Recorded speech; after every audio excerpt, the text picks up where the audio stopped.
Bueno, agradezco mucho la invitación que me realizaron a participar de este tercer congreso y jornadas de geografía. Con mucho gusto estoy acá. Y la idea de la exposición de hoy es abordar dos cuestiones sobre China que están íntimamente relacionadas entre ellas. La primera cuestión que voy a discutir es algunos aspectos de cómo pensar el problema de qué es la formación económico-social de China hoy. Es decir, si estamos, como dice el Partido Comunista Chino, ante un socialismo con características chinas, si se trata de un capitalismo sin más, si tenemos que hablar de capitalismo de Estado o cómo lo definimos. Algunos elementos, criterios y datos que permitan aproximar esa cuestión. Y la segunda cuestión que voy a abordar es cuál es el rol que tiene China en las relaciones internacionales actuales, en el sistema de poder mundial. Tenemos que hablar de China como un imperialismo, en el sentido, o un país o una potencia que está avanzando en ese sentido, va en camino a reemplazar a Estados Unidos como líder y garante del capitalismo mundial, con todo lo que eso significa, es decir, otra potencia más garante y ocupada en asegurar este sistema basado en la explotación en todo el planeta, o como sostenía, por ejemplo, Giovanni Arrighi, tenemos que pensar a China como un polo de poder, pero que va a ser una hegemonía benigna, es decir, una contratendencia o un polo alternativo al imperialismo, como se piensa también a veces desde América Latina. Bueno, estas son las dos cuestiones que van a ordenar mi exposición. Yo me voy a centrar, obviamente, para discutir estas cuestiones, en lo que ha sido el desarrollo de China en los últimos 40 años y en la foto actual, pero como punto de partida, como método, quería empezar señalando que algo que puede ser obvio, digamos, pero que lo tenemos que tener como punto de partida para abordar la complejidad de China, que es que esta no podría explicarse sin la revolución de 1949, es decir, una revolución donde el partido dirigido por Mao, con una base mayormente campesina, como después de décadas de lo que fue la Guerra Popular Prolongada, derrotó al imperialismo, las potencias extranjeras que se dividían en buena parte del país se retiraron derrotadas, el partido nacionalista chino, el Kuomintang, quedó recluido a lo que es Taiwán, se unificó el país, se liquidó el poder de la gran propiedad terrateniente y también a la burguesía, y se inició una transición bastante trunca, podríamos decir desde el principio, pero transición al fin, hacia una sociedad ya no capitalista. Y sobre la base de la reforma agraria que se va a completar en los años siguientes, un intento de desarrollo sobre bases no capitalistas, que es lo que va a caracterizar las siguientes décadas, digamos. Décadas que van a estar atravesadas por múltiples convulsiones que se van a poder observar en la economía, una economía con múltiples trastornos, años de crecimiento extraordinario y años de hundimiento, y todos los giros políticos, digamos. Pensemos, por solamente nombrar algunos, el gran salto adelante que terminó con consecuencias en el campo enormes y una hambruna que terminó matando a millones de personas en China, o lo que es la revolución cultural, que fue un movimiento que golpeó e impactó a buena parte de lo que era la burocracia del PCCH. Bueno, esas décadas pensadas desde lo que ocurrió después, desde lo que empezó a pasar cuando toma el poder y el liderazgo Deng Xiaoping en el año 1978, tenemos que pensarlas como una acumulación originaria que no se proponía sentar las bases de lo que fue después, que es un inicio de un camino capitalista a partir de esas reformas, sino que las intentaba hacer hacia una edificación, digamos, en los marcos de lo que era el alineamiento con la Unión Soviética, el estalinismo, etcétera, con el cual después se separa un intento de una organización económica autodefinida como socialista, digamos, con todos los límites que tenía eso en la órbita soviética, digamos. Pero bueno, durante esas décadas lo que ocurrió fue que se sentaron las bases de la infraestructura, se desarrollaron los medios de producción de la propiedad nacionalizada, se alfabetizó y se conformó una fuerza de trabajo de millones que a la vez tenía una capacitación no solo en los sectores urbanos, sino en los sectores agrícolas, inusitadas para un país del ingreso de China, que era un país pobre, digamos, al final de la era Mao, pero un país pobre con una alfabetización, una capacitación de la fuerza de trabajo enorme. Bueno, estas bases, estas condiciones que fueron desarrolladas justamente como resultado de la revolución y la unificación del país, son la base para todo lo que ocurrió en China a partir de 1978. Bueno, eso es clave tenerlo en cuenta porque a veces se piensa o se presenta a China como un ejemplo desde las reformas de Mao de un camino capitalista posible para los países que sepan abrazar las reformas de mercado, y justamente si uno mira las condiciones que tuvo que crear China para poder encarar esas reformas de mercado, que nunca fue la intención de esos primeros años, sino que fue resultado de un giro que se da en el partido, en la clase dirigente, en el sector de la burocracia del Partido Comunista en el 78, resultado un giro, se encaran políticas pro mercado, pero que no podrían haber ocurrido si previamente no se hubiera liquidado la presencia del imperialismo, la propiedad terrateniente de los señores, al Kuomintang, etc. Esto es importante tenerlo en cuenta como punto de partida. Bueno, el periodo que analizamos sintéticamente lo podemos caracterizar por estas 4 etapas que pueden ver ahí la diapositiva, digamos. La primera etapa, que es el inicio de las reformas, tiene como eje la descolectivización de la tierra, que empieza a crear las posibilidades de una explotación privada en gran escala. El uso de la tierra es lo que se libera, la propiedad sigue siendo pública, digamos, colectiva, y en ese sentido no se otorga el derecho de propiedad, pero se crean las bases para un amplio desarrollo de empresas de capital privado, sobre todo en el agro, y también en menor medida va a haber un desarrollo urbano. En estos años empieza el despegue de alto crecimiento. Lo que va a ocurrir es que ese alto crecimiento va a venir acompañado de una fuerte demanda de importaciones, que va centralmente tendientes y estimuladas por el propio programa económico para aumentar la productividad, para innovar, haciéndolo trayendo medios de producción extranjeros, y eso, junto con también el aumento de compras suntuarias y de todo tipo, va a crear un fuerte déficit de la balanza de pago. Bueno, eso y una cierta tijera de precios, de asimetría de precios que se van a empezar a dar entre las empresas públicas y las empresas privadas, problemas de oferta y demás, van a decidir a que un sector del Partido Comunista Chino se decida a finales de la década, llegando a 1988, a profundizar las reformas de mercado, encarando, entre otras cosas, una fuerte liberalización de precios, que era algo que se discutió durante muchos años y se trababa, no avanzaba. Bueno, ahí decidieron una liberalización de precios en gran escala que aceleró la inflación. Bueno, eso actuó como un cóctel explosivo en un marco de un cierto descontento que había en muchos sectores de los que venían siendo los perdedores de esa década de reformas, además de sectores como el movimiento estudiantil, donde había expectativas de que China hiciera cosas como las que había hecho Rusia con la perestroika, etcétera, de cierta ampliación de márgenes políticos. Bueno, todo eso actuó como un cóctel explosivo que terminó con las movilizaciones estudiantiles y también acompañadas por sectores de trabajadores que dieron lugar en 1989 a la respuesta dura del régimen con la masacre de Tiananmen. Que la tenemos que contextualizar, obviamente. Esto ocurría en el mismo momento que estaba colapsando la Unión Soviética, que digamos, estaban ocurriendo todo tipo de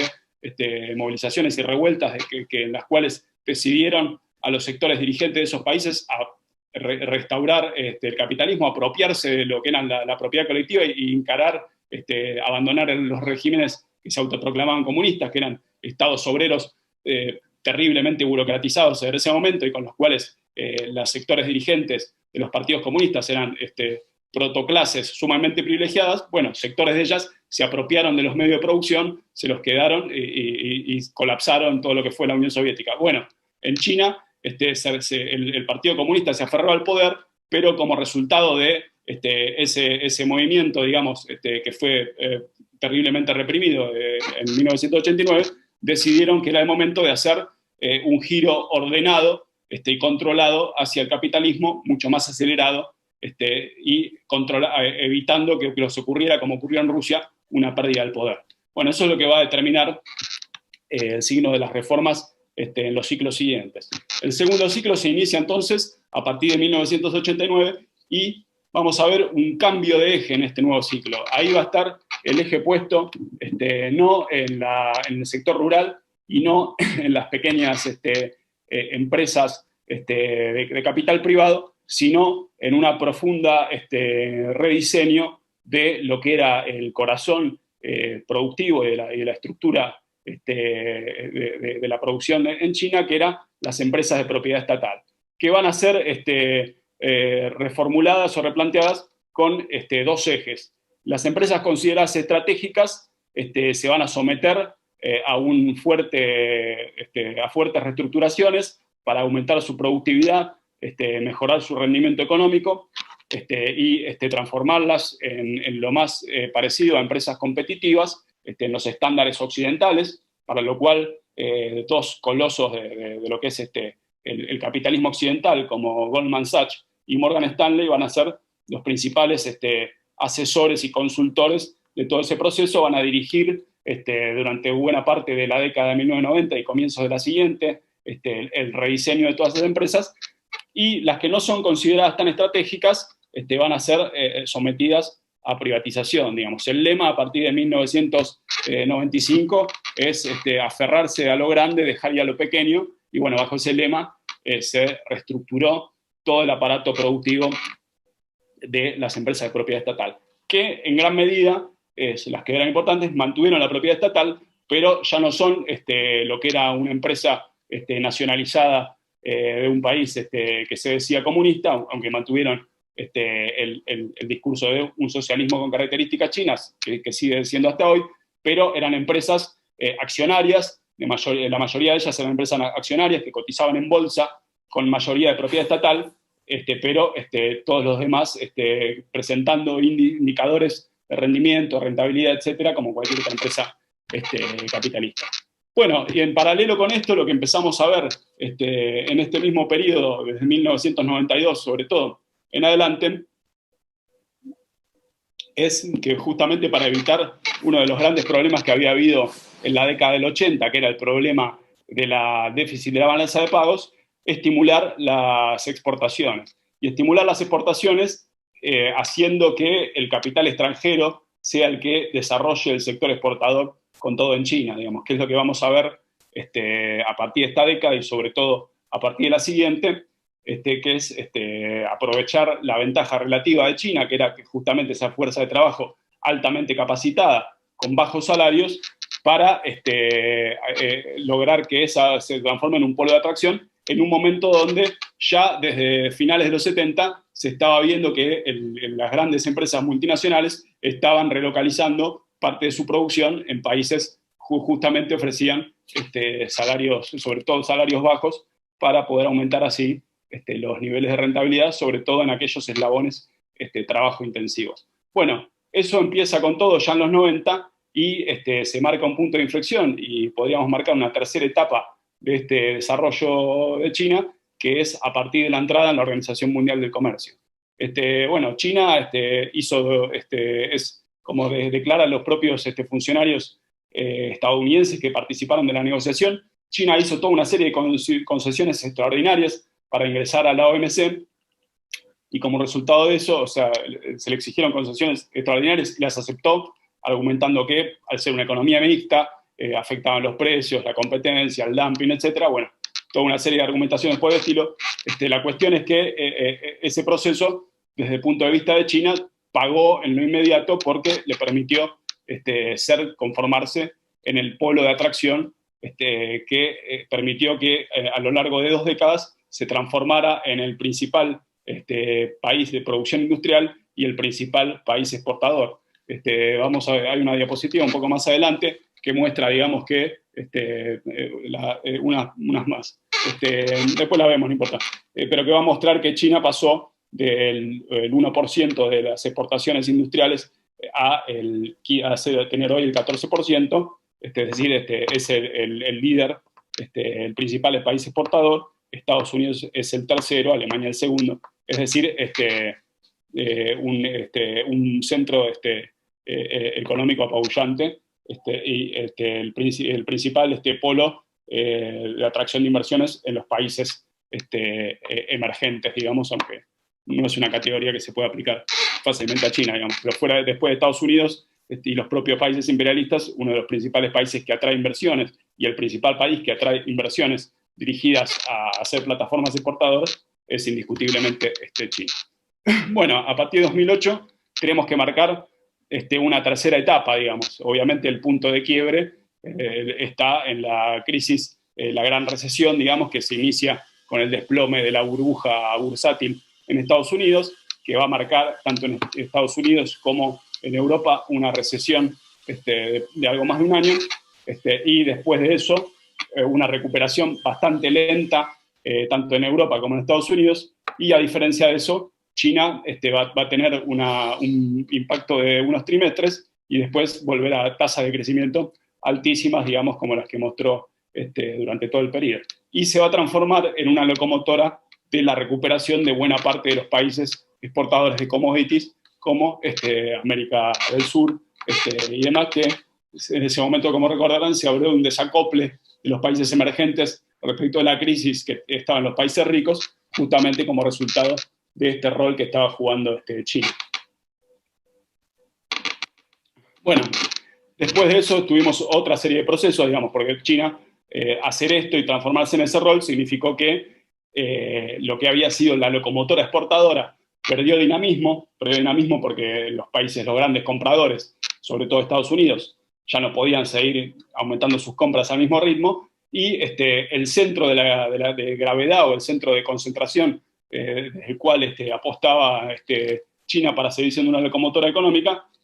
pasó a estar en la actividad interna. Ahora esto, muchas veces se habló de rebalanceo, de que los trabajadores y sectores y otros sectores sociales de China aumenten su consumo. Bueno, esto nunca terminó de ocurrir, digamos, porque justamente, aunque los salarios chinos fueran aumentando, siempre se mantuvieron por detrás de lo que habría requerido que sea esta locomotora de consumo y de demanda. Por lo tanto, lo que ocurrió fue que las tasas de inversión llegaron hasta niveles estrambóticos, del 50% del PBI concentrado en inversión en medios de producción, en infraestructuras, en urbanización en gran escala, bueno, a niveles donde se crearon todo tipo de obras que no tienen demanda, digamos, bueno. Entonces, todo eso fue llevando a otro tipo de intentos para digamos, poder sostener ese crecimiento y ese ritmo de acumulación, como la mayor exportación de capitales, la mayor pelea por mercados en el exterior, que tienen como expresiones, entre otras, la nueva ruta de la seda y toda otra serie de iniciativas. Bueno, esos son, y bueno, en último tiempo, ahora después del COVID, empezó la discusión de una tónica similar, que es el último planteo que se está haciendo, que es el de la doble circulación, que de vuelta vuelve a hablar de esta doble circulación, de poner un énfasis en China, y retomando los planes del China 2025, con mucho hincapié en la tecnología, etcétera, pero volviendo a hacer hincapié en la actividad interna como motor. Veremos ese desarrollo. Lo que tenemos como resultado de esto es una economía que, para sostener ese crecimiento, ha exportado cada vez más capitales al exterior y ha creado internamente una deuda muy elevada, que hay que ver cómo se desarrolla en los próximos años, pero que es niveles explosivos de más del 300% del PBI, y la mitad de esa deuda concentrada en el sector corporativo y mayormente en las empresas de propiedad estatal. Bueno, esto es más o menos el panorama de las etapas que ha atravesado. La cuestión es cómo caracterizamos este proceso, digamos, dónde está el centro, digamos, del mismo. Bueno, yo voy a agarrar tres cuestiones para discutir esto, o sea, para discutir si estamos hablando de lo que tenemos frente a nosotros, ¿es un capitalismo o qué es, digamos? Yo creo que es, efectivamente, el sentido de la transformación que está ocurriendo es capitalista, el aspecto que obviamente es un capitalismo o elementos de capitalismo que empiezan a ser lo más gravitante dentro de esa economía, en el marco de que la mayoría abrumadora de esa economía sigue siendo, obviamente, de propiedad estatal, digamos. Ahora es una propiedad estatal que, como decía antes, es una propiedad estatal reconfigurada, digamos, una propiedad estatal que, bajo los lineamientos de los propios bancos de inversión estadounidenses, se transformó en una propiedad estatal corporativa, en el sentido corporativo occidental, digamos, empresas que cotizan en bolsa, que tienen gerentes, que presentan balances, que tienen que mostrar ganancias, aunque sabemos que se vienen sosteniendo hace más de una década con niveles de rentabilidad que no podría sostener ninguna empresa capitalista. lo hacen porque la propiedad estatal del sistema financiero les otorga niveles de crédito que permiten sostener esos desequilibrios, pero eso tiene como correlato lo que mencionaba antes de los niveles de endeudamiento altísimos. Yo lo que creo es que, entonces, si uno mira el sector y analizamos más en detalle, este es un elemento, digamos, o sea, el primer elemento es que efectivamente las empresas de propiedad estatal, cuando uno mira los números, más adelante hay una diapositiva, la diapositiva 6, que muestra, digamos, los niveles de participación. Si uno mira, bueno, acá tenemos más o menos 2/3 de lo que es el capital, los activos están en manos de las empresas de propiedad estatal y solamente 1/3, considerando la economía agregada de conjunto, según los últimos datos, solamente 1/3 está en manos del capital privado. Es decir que efectivamente la preponderancia en términos absolutos sigue siendo la de las empresas de propiedad estatal. Ahora, si uno dirige su mirada a otros indicadores, como por ejemplo el comercio exterior, que se volvió estratégico desde los años 90 para proveer divisas, bueno, ahí la cuestión cambia. Desde las últimas 2 décadas, el 90% del comercio exterior lo realizan las empresas privadas. La mitad de ese 90%, es decir, el 45% del total, lo realizan empresas privadas locales y el otro restante lo realizan empresas extranjeras, es decir, las grandes multinacionales imperialistas que se radicaron en China para aprovecharse de la fuerza de trabajo barata. Ahora, si uno mira los sectores estratégicos tecnológicamente que tienen que ver con una de las grandes apuestas de China de modernizarse, bueno, los sectores de electrónica, de alta tecnología y de mayor complejidad, ahí el 85% del comercio lo realizan empresas extranjeras, es decir, que la participación tanto de las empresas de participación de propiedad estatal como las empresas privadas de China son actores de segundo orden, digamos, es decir, que el protagonismo del capital multinacional es ahí indiscutible. Entonces, yo creo que más allá de que si uno mira el número total, uno encuentra un dominio abrumador de las empresas de propiedad estatal, ese número no podemos mirarlo aisladamente de cuál es el rol que juegan, aunque sea minoritario, el capital privado en poner adelante toda la estructura. China no podría haber ni obtenido las divisas que le permitieron escapar de la trampa, digamos, del estrangulamiento externo, ni haber accedido a la tecnología que le permitió desarrollar algunas partes competitivamente de sus empresas sin ese desarrollo capitalista. Entonces, no se puede solamente tomar el número en absoluto sin meterlo dentro de ese problema más amplio. Voy a pasar rápido. Otra cuestión que podemos ver, si analizamos la estructura de clases, es similar, digamos. Uno observa una estructura de clases donde se puede observar que efectivamente hay una transformación en sentido capitalista, que obviamente, por cómo se da en China, es un capitalismo donde hay todavía un arraigo débil, por decirlo de alguna forma, de lo que son las clases tradicionales de una sociedad capitalista, es decir, la burguesía, por el peso del capital estatal y de las corporaciones estatales a partir de los años 90, la burguesía que había empezado a desarrollarse a partir de los 80 quedó como una clase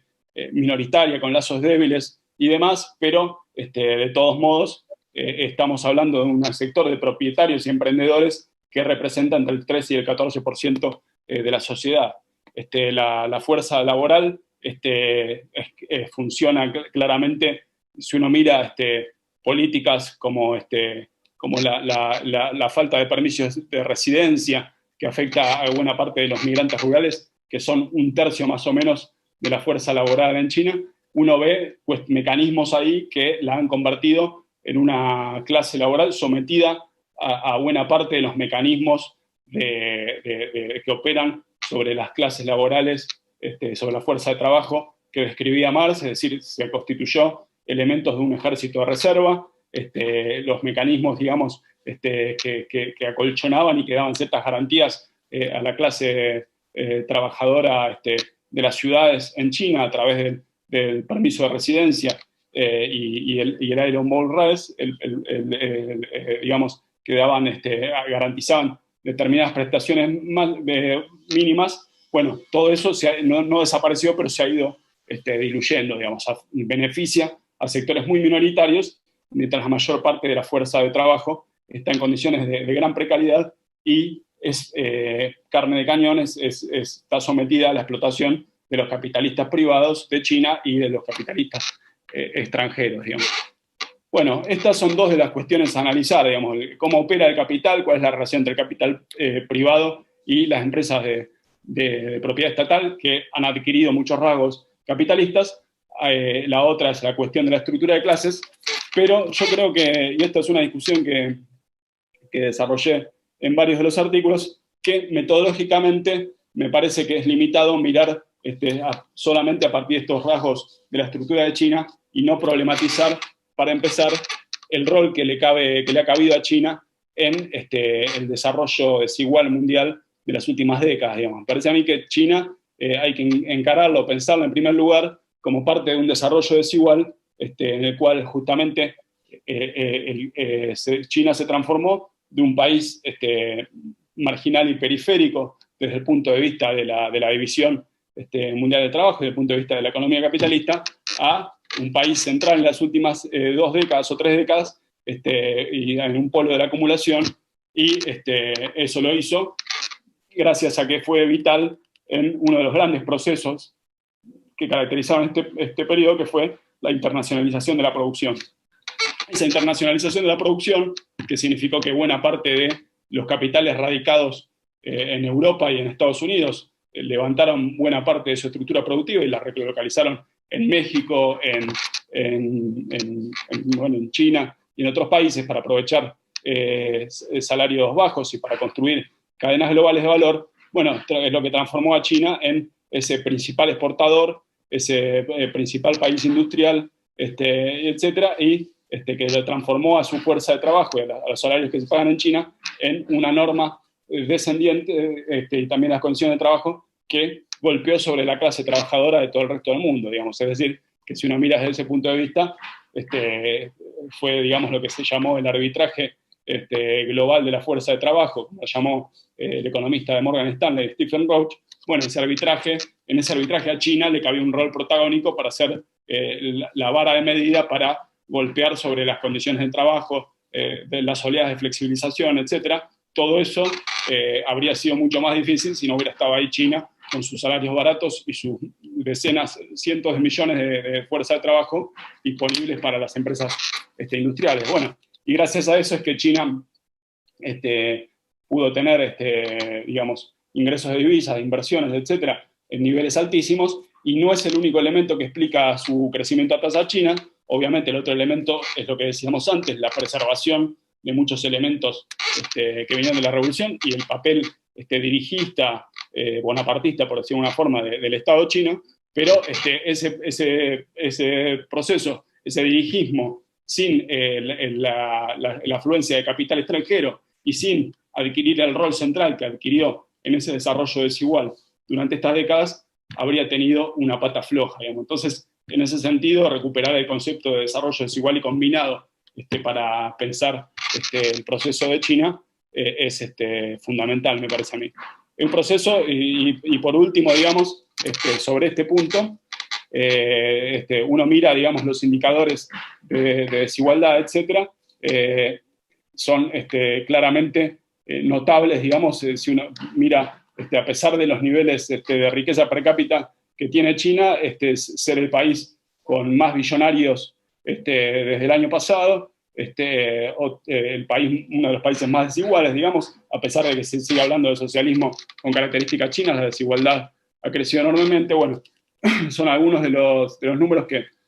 paso rápido para ir al otro tema, pero que muestran, digamos, una sociedad que yo creo que hay que pensar como un capitalismo con hibridaciones, un capitalismo que obviamente está caracterizado por un Estado bonapartista y que mantiene buenas medidas, obviamente dirigistas, y una propiedad estatal de parte de los medios de producción, pero que todo está en función y ha sido enormemente reorganizado en función de insertarse en este proceso de acumulación capitalista que ha transformado mundialmente, que ha transformado a China en un centro, digamos. Entonces, eso como sobre el primer punto. Sobre el segundo, estoy un poco pasado de tiempo, así que voy a decir solamente algunas cosas. Bueno, es el debate claramente sobre qué rol le cabe a China en el sistema mundial, digamos. Y bueno, acá tenemos que empezar sobre lo que decía hace un rato, digamos. China pasó en 40 años de ser un país marginal desde el punto de vista del capitalismo mundial e incluso desde los asuntos internacionales, salvo por el rol que tenía, por ejemplo, para Estados Unidos como factor de división o de ariete contra la Unión Soviética, a ser bueno, un país central del que todos hablan, que tiene influencia como pocos, tanto en inversiones como en actividad económica, como en soft power, como en diplomacia, como incluso también en muchos países o sectores como África, como un país también a ser temido, digamos, en ese sentido. Es un proceso que ocurrió rapidísimo, digamos, en pocas décadas. La cuestión es cómo caracterizar ese poder o esa gravitación que adquirió China. Bueno, yo ahí el punto de partida que ofrezco, que planteé para empezar, es comenzar por analizar una serie de indicadores o de cuestiones, empezando por algunos datos objetivos, digamos. Te pido si volvés unas diapositivas atrás. Lo primero son bueno, los datos económicos, que ahí obviamente tenemos que tomar los datos chinos entendiendo las singularidades que nos plantean, ¿no? Porque China es la segunda economía mundial y al mismo tiempo es una economía que tiene el 20% de la productividad de la de Estados Unidos, es decir que por un lado es un enorme poderío económico, por otro lado tiene una capacidad de producción de riqueza, una riqueza per cápita que está todavía por detrás de la Argentina, digamos. O sea, esas son algunas de las desigualdades que nos muestran una China que en realidad son varias Chinas en una. Y que a la vez, al tratarse de un país de 1.400 millones de personas,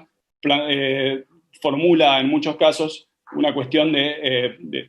escalas distorsivas que son enormes, que se expresan en distintos planos. Bueno, acá uno de ellos. Desde este año, China es el país que tiene más empresas entre las empresas más grandes del mundo. Es decir, si hay un ranking de poder capitalista, ese es claramente, y siempre lo fue, ¿cuántas empresas tenés en el Fortune 500? Bueno, claramente el país que siempre tuvo más empresas desde la posguerra, no recuerdo ahora desde cuándo sale el índice, pero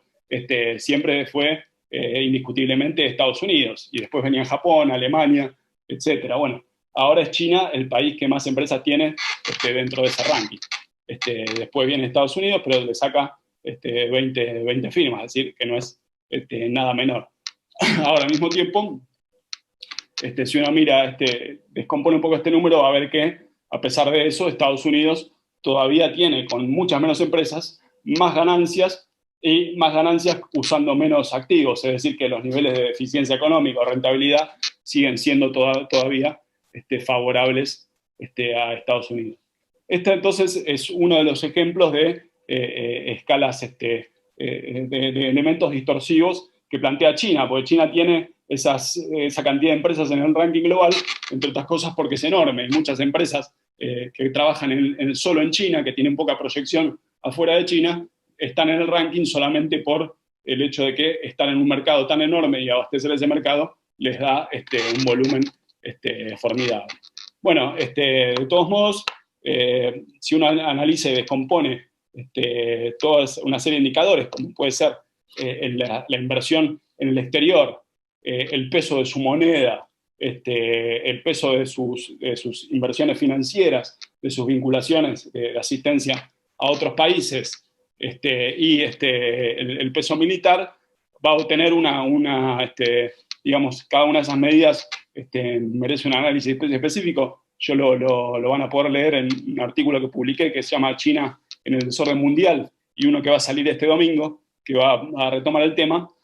Bueno, cada una de estas medidas nos da una parte digamos, del peso o el poder económico que tiene China. Ya sabemos que el stock de inversión extranjera directa es uno de los aspectos característicos de poder imperialista.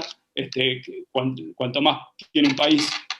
inversión en el extranjero y cuanto menos tiene en su país, significa que más se valoriza en otros espacios nacionales. Bueno, la mayor cantidad, casi todos los países imperialistas, excepto Estados Unidos, se caracterizan por tener un balance equilibrado entre lo que tienen invertido afuera y lo que reciben de inversiones, o algunos como Japón son inversores netos en gran escala. Estados Unidos es el único que es deudor neto, es decir, que tiene más inversiones en el país de las que tiene afuera, pero como podemos ver, de todos modos, es por lejos el mayor inversor en el exterior. Bueno, China pasó de un 0%, es decir, un nivel irrelevante, a un 6%, es decir, que hoy es, después de Estados Unidos y de los Países Bajos, el tercer país con más stock acumulado de inversiones, es decir, y al mismo tiempo tiene más inversiones en el exterior de las que en el exterior tiene en China, es decir, que tiene un balance bastante equilibrado, al igual que los demás países imperialistas. Si miramos el conjunto, tanto inversión extranjera como otro aspecto que es la innovación, donde China, clara, es otra dimensión muy importante, y en la cual China en los últimos años viene apareciendo en los diarios, tanto por Huawei, por el 5G, por la inteligencia artificial, que bueno, son dos de las áreas donde ostentosamente China aparece en primer plano. Pero esto no viene solo, digamos, si uno lo mira, China pasó a ser este año, en 2019, el país con más patentes registradas, y a la vez es uno de los países con más gasto en inversión en innovación y desarrollo. Si uno mira, digamos, el ranking que publica la Unión Europea, Estados Unidos es el país con más empresas que gastan en innovación y desarrollo que aparecen en el ranking, le sigue China, y después vienen Japón, Alemania, etc. Cuando uno mira el volumen de gasto, eso cambia, pero hasta ahí nomás. Estados Unidos sigue siendo el primero, Japón supera a China, que pasa al tercer lugar, y después viene Alemania y demás. Es decir que claramente con contradicciones como el hecho de que la productividad está muy rezagada, todos los indicadores, o buena parte de los indicadores, nos muestran a una China que sigue estando lejísimos de Estados Unidos, y lo mismo lo vemos en el terreno militar, donde Estados Unidos gasta hoy el 38% del gasto mundial militar, lo lleva a cabo Estados Unidos. China es el segundo, que viene muy lejos de Estados Unidos, con el 14%, pero que supera, más que duplica el que viene detrás, que creo que el año pasado fue India. Bueno, en ese sentido, si miramos, hay un marxista británico que es Tony Northfield, que produce un índice de poder mundial, así lo llaman. Bueno, este índice engloba todas las dimensiones objetivas, digamos, de poder, incluye el PBI, la inversión extranjera directa, la dimensión que tienen los bancos, el peso que tiene la moneda del país, que la de China tiene un peso muy bajo todavía. Pensemos que el 88% de las transacciones que se realizan al año incluyen al dólar, de un lado o el otro, y solo el 4% incluyen a la moneda de China. Es decir que está lejísimos, digamos, no solo de Estados Unidos, sino también de Londres, de la Unión Europea, etcétera, digamos. Y el peso militar. Bueno, está bueno e interesante descomponer. Si uno mira en detalle, va a ver que China en este ranking ocupa desde el año pasado, por primera vez, que ocupa el segundo lugar. Es decir, que viene Estados Unidos, después viene China, después viene Gran Bretaña, después viene Japón, Francia y Alemania. Bueno, y los motivos por los cuales ocupa este lugar son centralmente el tamaño de su PBI y su poder militar. Después observamos que otra dimensión muy importante es la inversión extranjera directa, donde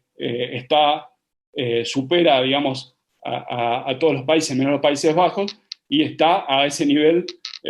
muy comparable, digamos. O sea, le gana a Gran Bretaña, pero le gana por poco, lo mismo con Japón, lo mismo con Francia, y después esos países lo superan en la cuestión de los bancos y la cuestión de la moneda. Bueno, La cuestión es que de conjunto uno ve que China pasó a la delantera, pero que está en una situación bastante parecida a estos países, digamos, y bastante por detrás de Estados Unidos. Bueno, esto Northfield aclara que él, sin embargo, no considera que sea un país imperialista porque no considera hasta el final que sea un país capitalista. Bueno, ahí obviamente nos parece poco convincente su argumento, pero lo que podemos ver, digamos, desde el punto de vista objetivo, es que nos muestra una situación de un país con capacidades objetivas similares a la de las potencias. Bueno, obviamente que este dato hay que matizarlo o incorporarlo, problematizarlo con otras cuestiones. Obviamente China todavía tiene un problema enorme, que es que tiene una unidad nacional incompleta, digamos, centralmente porque Taiwán sigue estando por fuera de su territorio, el régimen heredero del partido Kuomintang sigue gobernando y sigue teniendo planteos independentistas, apoyado por el imperialismo norteamericano, que aunque oficialmente mantiene una ambigüedad, le da todo tipo de apoyos, y Hong Kong se ha convertido en un punto crítico, no terminó nunca de ser plenamente asimilado, digamos. Esa es una primera cuestión. Después hay otras cuestiones. China no tiene el poder de policía mundial que tiene Estados Unidos y que tienen otros países como Japón y Alemania aliados a Estados Unidos, es decir, en ese sentido tiene muchos niveles de aislamiento internacional que los ha ido supliendo con soft power, con influencia diplomática, con ayudas económicas, pero que tiene bastante precariedad todavía. Bueno,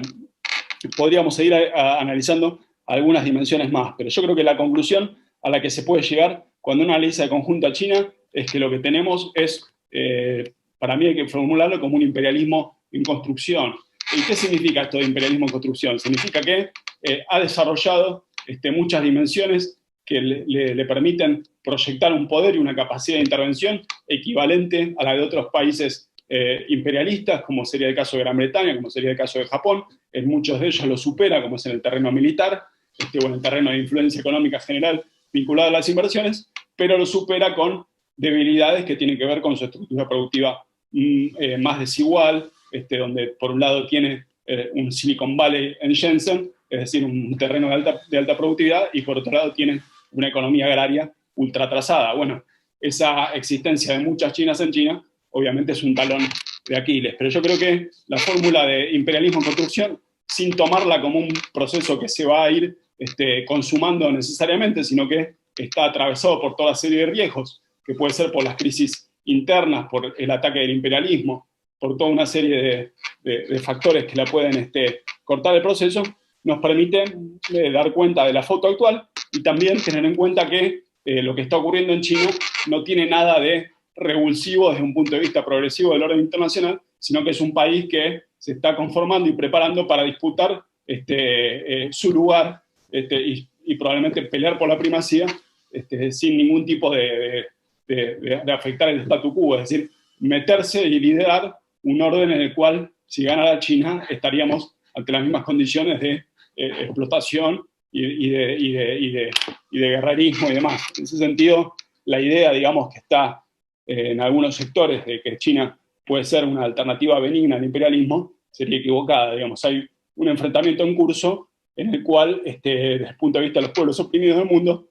no hay nada que ganar en un bando y en otro, y para la clase trabajadora en China, el enemigo está en su propio país. Es decir, de este régimen del Partido Comunista, esperar una cierta reorientación o cualquier cosa que vaya alejándose de lo que viene haciendo, que es más capitalismo y más tendencia al imperialismo, no va a venir. Eso solamente lo puede dar la clase trabajadora derrotando a este régimen. Bueno, estas son algunas de las coordenadas para pensar este problema. Es un problema difícil, espero haber podido ser más o menos ordenado, si no, bueno, están los artículos en Ideas de Izquierda donde profundizo esta cuestión.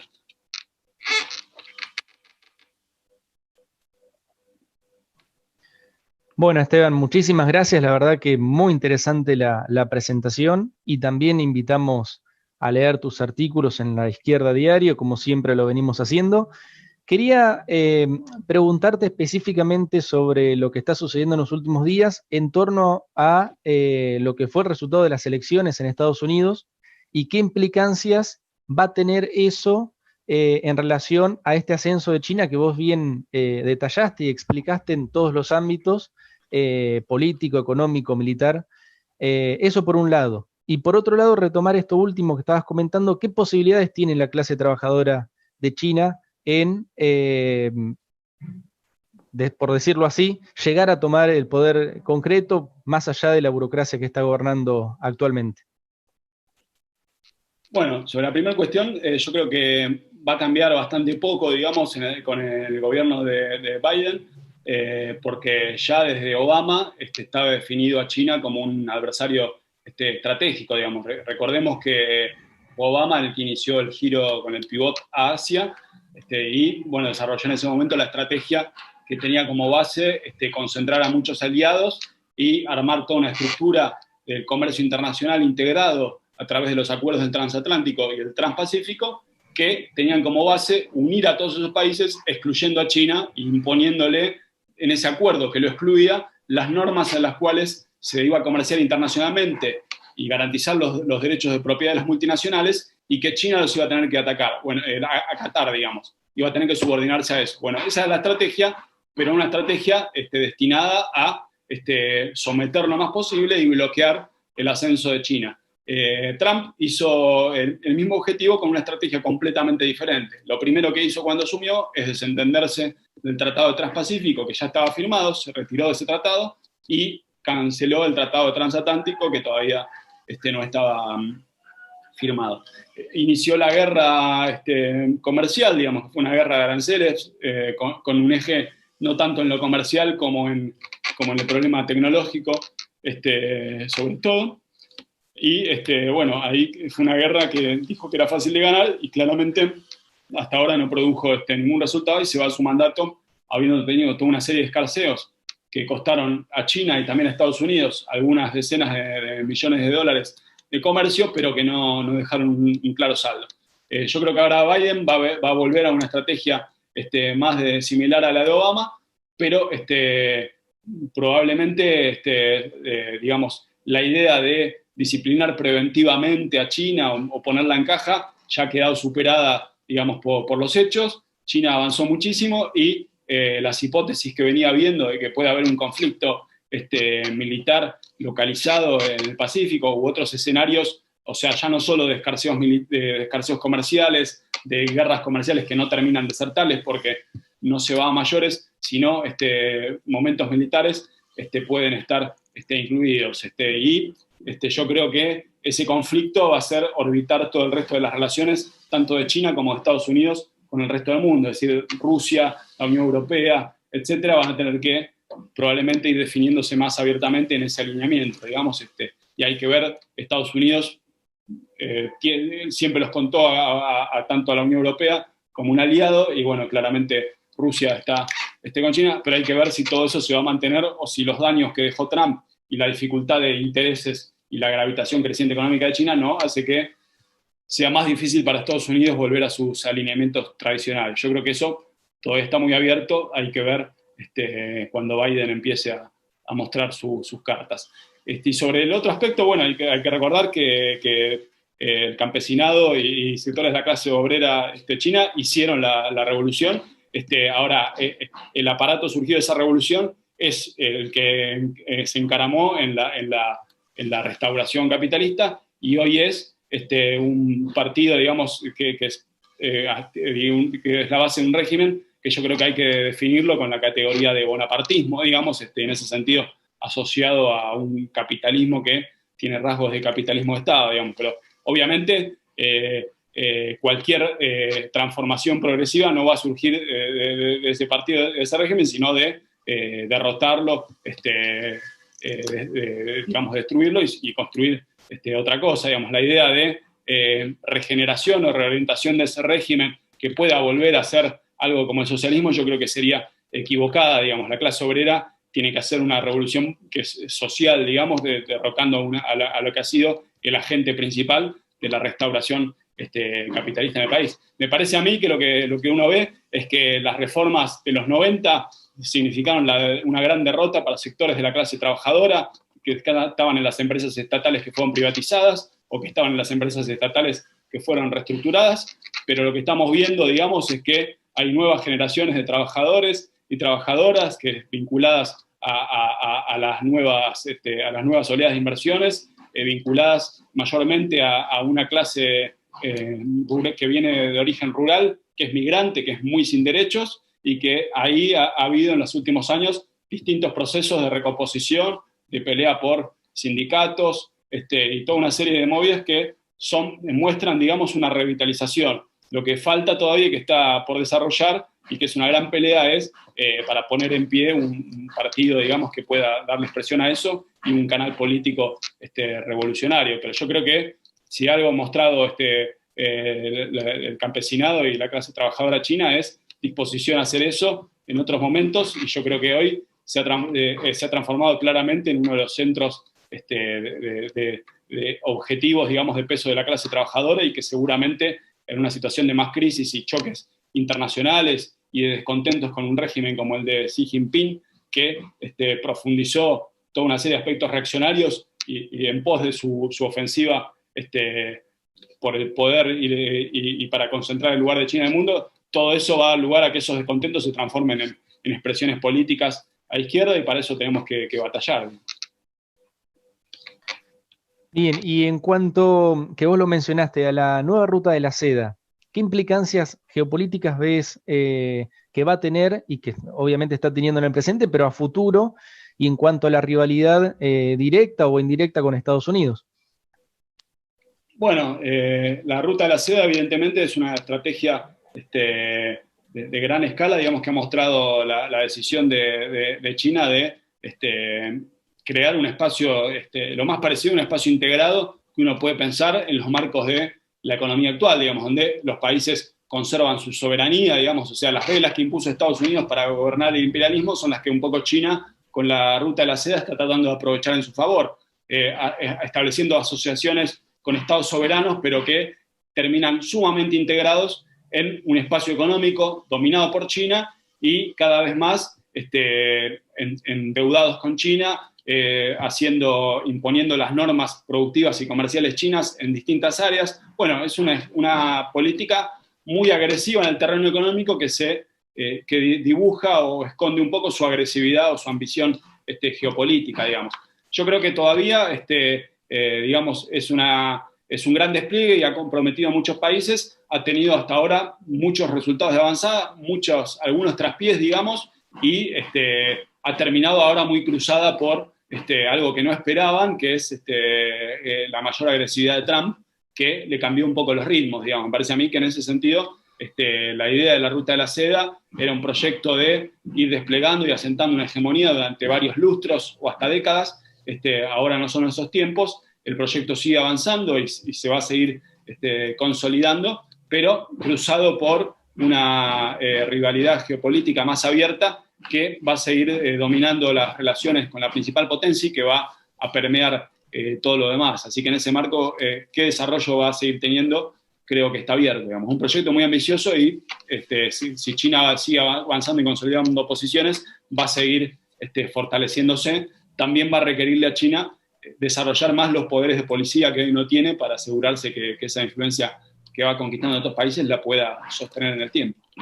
Una cosa es cuando venís con un proyecto y venís con algo de plata, otra cosa es cuando tienen que empezar a repagar, cuando el comercio con esos países no resulta tan ventajoso, etcétera, y todos se quieren sacar los pies del plato, digamos. Yo creo que China hasta ahora, cuando tuvo esos desafíos, no tuvo capacidad de enfrentarlos como un país imperialista, y se va a seguir poniendo a prueba eso. Y por último, Esteban, traer la discusión a nuestro país. ¿Qué rol va a ocupar o está ocupando Argentina dentro de esto que se denomina el ascenso chino? Bueno, hasta ahora, Argentina claramente tiene lo que muchas veces es una ventaja, que es estar suficientemente lejos de los terrenos de conflicto como para que la afecten demasiado, digamos. En ese sentido, creo que eso más allá de que obviamente ha sido campo de contienda, lo va a seguir siendo, digamos, como cosas como la base neuquina y demás, no es un área caliente. Yo creo que hasta ahora, tanto América Latina de conjunto como Argentina han logrado surfear o incluso administrar con cierta ventaja lo que Toclatian tiende a calificar como una doble dependencia, que efectivamente es una doble dependencia en el sentido de que viene China y reedita en muchos aspectos, al cabo de 20 años podemos decir que reedita muchos aspectos de lo que era una relación como era con las metrópolis, con Inglaterra, etcétera, en el sentido de que se le vende commodities y se le termina comprando productos industriales, y el balance que empezó siendo bastante superavitario lo va haciendo cada vez menos, aunque todavía hay bastante saldo superavitario ahí a nivel agregado, no a nivel industrial, donde obviamente hay mucho déficit en muchos sectores. Y después, pero más allá del aspecto comercial, en una década, digamos, donde, o 2 décadas más bien, donde la primera década de Estados Unidos, que lo considera América Latina su patio trasero, estuvo concentrada en Medio Oriente, y una segunda década donde estuvo marcada por la crisis de 2008 y sus secuelas, bueno, por lo menos hasta Trump, la relación fue bastante supo sacar algunos beneficios a la región, aprovechar los créditos que China estuvo muy dispuesta a dar para ganar ascendiente, etcétera. Y bueno, ahora con Trump empezó un momento que seguramente va a seguir con Biden, donde se le empieza a exigir a los gobiernos de la región que tomen postura, digamos. Macri tuvo que hacer ese equilibrio, trató de evitar enfrentarse con China, pero claramente fue un gobierno de acercamiento a Estados Unidos y Donald Trump. Bolsonaro claramente lo mismo, digamos, tomó un partido mucho más abiertamente por Trump, sin dinamitar los puentes con China. Digamos, lo que se ve es que los países están constreñidos por la necesidad económica de tener una relación con China y la necesidad geopolítica de los gobiernos de la burguesía de la región de mantener el alineamiento con Washington que caracteriza a la mayoría, digamos. Incluso el gobierno de Alberto Fernández, que tiene más gesto de autonomía respecto a Estados Unidos, claramente maneja ese mismo equilibrio, digamos. Y incluso China misma considera que no es una región estratégica América Latina, y lo que se ve, por ejemplo, en cómo maneja el swap con Argentina, que Argentina, yo interpreto que intentó negociar que ese swap se usara más extendidamente y que lo pudiera usar el país para manejar la crisis cambiaria de los últimos meses, y que China es la que frenó la habilitación de eso, ¿no? O sea, se habilitó una parte, pero solo para el comercio, no para intervenir en el mercado de divisas, y yo creo que eso tiene que ver con la decisión de no meter cuñas con Washington en un tema que no le interesa como es ese, o sea, porque si habilitaran que se usara para intervenir el dólar, etcétera, podría tomarlo Estados Unidos como una injerencia mayor, digamos. En ese sentido me parece que es una zona que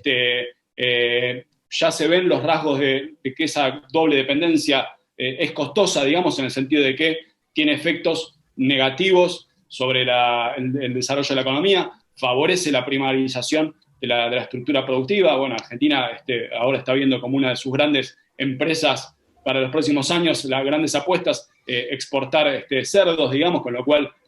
se profundiza la localización local de actividades que otros países no quieren hacer porque son contaminantes, dañinas, etcétera, y no dejan mucha en materia de desarrollo productivo. Pero por un lado se ve ese costo, pero hasta el momento, para las burguesías de la región que no tienen otro proyecto que perpetuar la dependencia, opinan que le pueden sacar el jugo a los dos lados por ahora. Yo creo que ese es el problema. Desde el punto de vista de las clases populares, evidentemente, es China, donde así como en África, en Argentina, también en América Latina en conjunto, en particular en Argentina, muestra que puede ser un socio para los proyectos burgueses dependientes, pero no para ningún proyecto que aspire a la emancipación y a romper las cadenas del imperialismo. Digamos. Para eso, China no es ningún socio, ningún aliado, ningún amigo, sino otro adversario más, aunque por ahora tenga una cara menos dura que la de Estados Unidos. Martín, ¿querías hacer una pregunta? Sí, primero, muy buena tu intervención, Esteban. Quería preguntarte 2 cuestiones, a ver cómo las leías vos. Una es una especie de comparación entre la política más a largo plazo que plantea China, con los proyectos a 2025 y aún más allá para llegar a 2050 y otros proyectos, en relación a la inestabilidad, la sensación de inestabilidad que mostró Estados Unidos, sobre todo en estos últimos 4 años, saliendo de la mayoría de los tratados internacionales. Ese es un punto, esa comparación, y la otra es la relación entre ambas, digamos, potencias, en el sentido que se planteó ayer en cuanto a 2 puntos que son con los que asusaría Estados Unidos a China, y que ya lo viene haciendo, en la cuestión de los derechos humanos, como salió en The Economist, por ejemplo, la cuestión climática, y en los hechos, en la intención de presionar en las cuestiones limítrofes, sobre todo que se ven en el mar de China, y las cuestiones nacionalistas de Taiwán y Hong Kong. O sea, esos 2 aspectos, tanto esa comparación. Sí, sobre el primer aspecto, a mí me parece que en Estados Unidos hay una crisis muy profunda, digamos, que viene dividiendo hace 2 décadas a sectores de no la clase dominante en el sentido de la clase capitalista, que para mí está embarcada en los sectores más importantes, de mayor envergadura, está embarcada en el proyecto de la internacionalización productiva, de ganar económicamente con una reestructuración que en muchos casos es desfavorable a las capacidades productivas de Estados Unidos. En ese sentido hay una cierta disociación, pero estratégicamente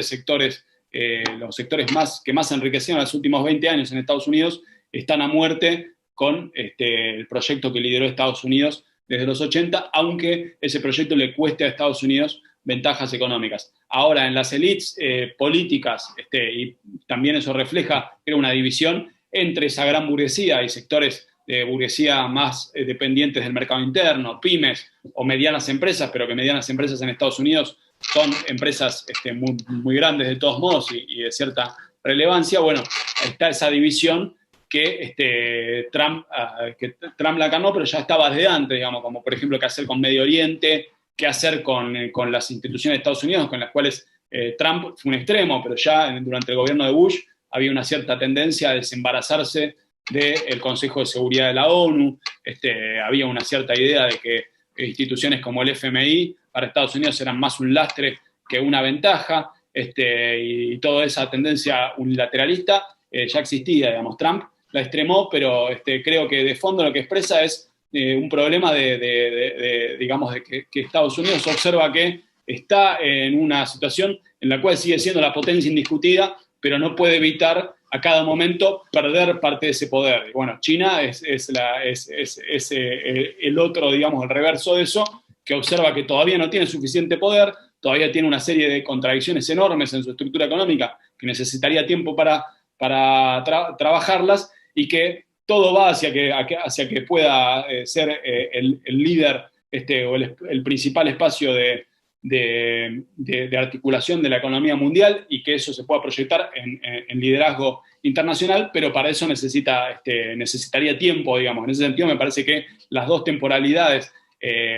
convulsiva y desordenada de Estados Unidos, y la relativamente paciente que se puede observar en China, tiene que ver con eso. De todos modos, yo creo que en China también hay mucha crisis, me parece, en muchos aspectos, en el sentido de que el proyecto de Xi Jinping desde 2013 desarrolló aspectos muy bonapartistas, volvió a muchos aspectos estatalistas que crean disconformidad en sectores más vinculados digamos, al capitalismo, digamos, en el sentido, restableció el poder de las empresas de participación estatal, y eso para muchos sectores fue un retroceso desde el punto de vista de la agenda de desarrollo capitalista, aunque uno lo puede mirar y yo creo que sigue siendo claramente el sendero capitalista, pero eso no evita que haya descontentos por ahí. También hay descontentos entre los sectores relegados de la propia burocracia, como Bo Xilai, que expresaba en ese momento lo que se calificó en 2013 como una especie de neomaoísmo en el sentido de retornar a proyectos más parecidos a lo que se intentó hacer en el año 89-92, en ese momento de impasse después de Tiananmen, o sea, una economía socialista de mercado donde eso sea menos un relato y tenga más visos de verdad de lo que tiene hoy. Bueno, en ese sentido, esa idea de paciencia estratégica es parte de la ubicación de China, que tiene todo por ganar, pero también está detrás de eso, hay toda serie de tensiones que hay que identificarlas, hay que seguirlas más para ver qué pueden expresar y si pueden abrir crisis. Yo creo que en este año, por cómo empezó, en un momento el poderío de Xi Jinping se vio sumamente amenazado. Después, como a todo el mundo le fue peor con la crisis sanitaria y demás, al final son el país que muestra el camino a todo el resto, digamos. Pero ese tipo de cuestiones y los riesgos en los cuales yo creo que estaba realmente el poderío de Xi Jinping expresan un mar de fondo en el cual no todos los sectores, o más bien hay muchos sectores que están descontentos con el curso más bonapartista que viene haciendo, digamos. Eso sobre la primera pregunta. Sobre la segunda, yo creo que lo que vos describís me parece que va en línea con las hipótesis de cómo un gobierno demócrata puede volver a poner en juego las herramientas más clásicas, digamos, para enfrentar a China, distinto a lo que hizo Trump, digamos. Yo creo que todo eso lo van a usar. Lo que me parece es que son las herramientas que ya tienen y que hasta ahora no han logrado frenar a China. Me parece que el gran talón de Aquiles de China va a estar en las crisis internas que se están desarrollando, y si eso puede desarrollar un escenario, ese fantasma tan temido del cual quisieron conjurar desde Tiananmen, que es una crisis interna de envergadura que amenace el poder del Partido Comunista Chino internamente y que pueda tener hipotéticas resoluciones más hacia a un régimen, digamos, tipo revoluciones naranja, por llamar de alguna forma, en el sentido de todo lo que impulsó Estados Unidos en la periferia, pero que tendría que tener como desarrollo no tanto lo que puede hacer el imperialismo desde afuera, sino el desarrollo de las crisis internas. Digamos. Me parece que ahí está el principal talón de Aquiles. No sé si te respondí del todo la segunda pregunta, digamos, pero yo lo veo por ahí, digamos, ¿no? Sí, no, estaba pensando mientras hablabas en la cuestión esta que nombraste varias veces, por último, Alan, si hay tiempo, del bonapartismo, porque vos también mencionaste en otro momento los 1.400 millones de habitantes, o sea que tenemos una población que cuadruplica la de Estados Unidos, y bueno, también me pareció muy interesante ese gráfico que mostraste del poder mundial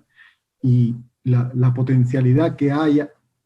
en esa cantidad de población y en esa organización, porque también decís que el talón de Aquiles lo ves dentro de China, digamos. Sí, más que fuera, sí, más que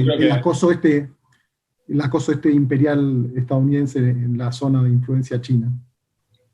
Sí, eso claramente, eso existe y lo aprovechan, digamos, o sea, el conflicto con India, el conflicto mismo con Taiwán,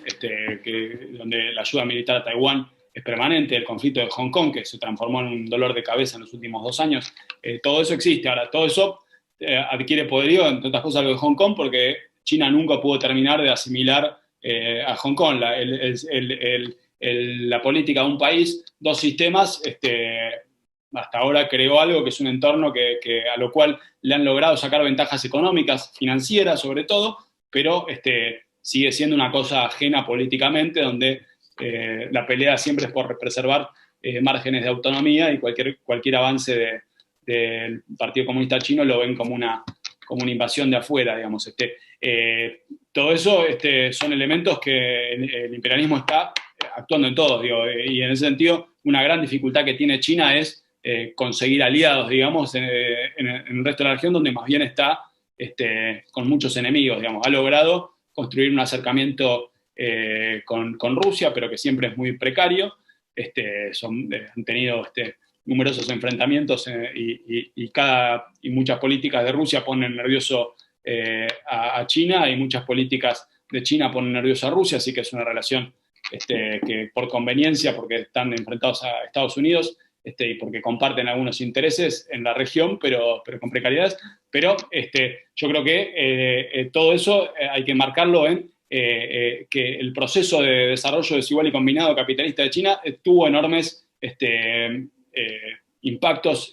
digamos, trastornos, y la insuficiencia de ese proceso es lo que algunos ven como una amenaza, como una disconformidad. Es decir, están los sectores que querrían volver atrás, están los sectores para los cuales este régimen híbrido es insuficiente, y todo eso combinado con la mayor agresividad de Estados Unidos, y con las políticas de guerra comercial y con la dificultad de sostener las tasas de crecimiento que tienen que sostener para que no se les desequilibre todo, el problema de la deuda, todo eso de conjunto puede generar toda una serie de elementos de crisis. Obviamente que es un escenario en el cual hace 10 años o más se habla de la crisis china y las dificultades de manejarlo de la deuda, etcétera, y lo siguen